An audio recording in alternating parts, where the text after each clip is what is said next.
I know that we've both had our problems. It's just that I also know that there has been times where we were together and we were happy. And it's one of the main things that I've been holding on to growing up.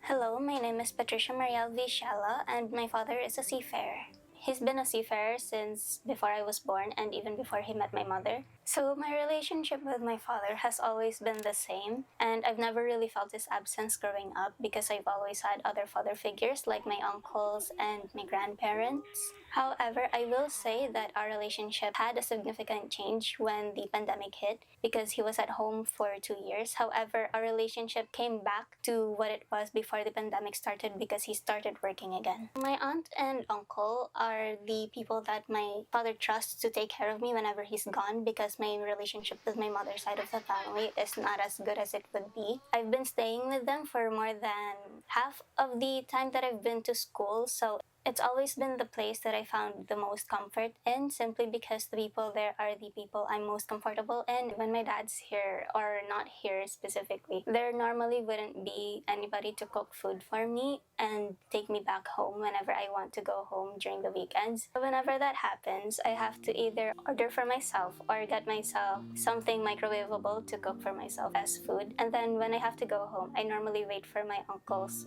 parking lot and then wait for him to take me home. My father and I normally chat every few days. However, whenever I'm at home with my uncle and aunt, he normally calls me, but it normally doesn't last that long because of the time difference and the fact that I have other assignments and classes to attend rather than spending time with him during the call itself. I think one of the unique things that comes with being a seafarer's child is that people are very contradictory when it comes around you. They praise your dad for working so hard, but they also look at you with pity because your dad's not home all the time. And then there's also the fact that you know that person is your father, but you don't really feel them as like a father. You normally see them as just a stranger or like an uncle at best because growing up they weren't there to be a father to you. So the one thing that I've always find myself struggling even when my dad's here is that whenever I have my birthdays, it's either I have at least 2 separate birthdays because my parents are separated. However, there's been a time, especially when I turned 18, I remember running away from home because my family and I got into a really bad argument.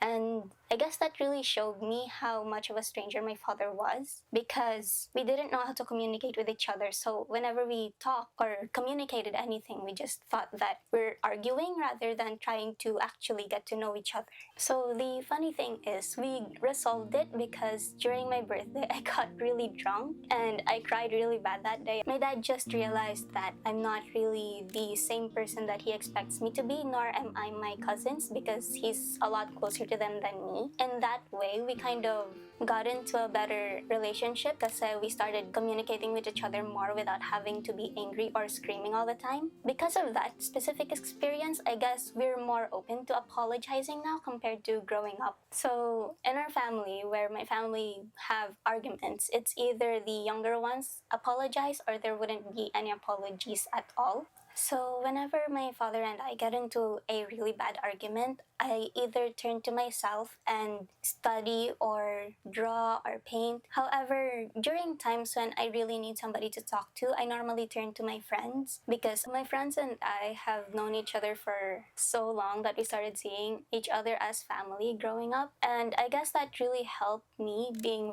more vulnerable around people. And whenever I have like a really hard time, I normally ask them for advice or simply just talk to them about the problem and then they would start comforting me or I would just listen to them.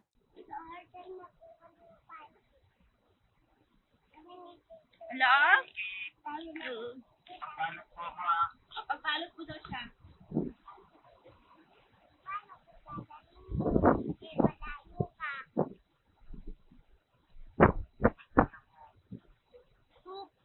Ang layo niya, no? Nasaan ba papa mo? Nasa barko. Nasaan yung barko? course, I do realize that there has been things that I've done wrong as well that continued to add to why our relationship has been so strained. I do know that it's because there are times when he's been trying and I've just been avoiding his attempts at mending our relationship because I was so scared that it would just go back to the way it was. But that doesn't excuse my behavior towards him. So in a way, it's more of I know that we've both had our problems. It's just that I also know that there has been times where we were together and we were happy. And it's one of the main things that I've been holding on to growing up. And throughout the years, we've been really looking forward to me achieving my dreams of becoming an architect and actually pursuing the dream that we have together because he always wanted to take architecture as well. And honestly, I think that would really make my situation better with my dad because after I graduate, he can finally go home and start building a life for himself and start mending our relationship together. Bye-bye po. I miss you a lot.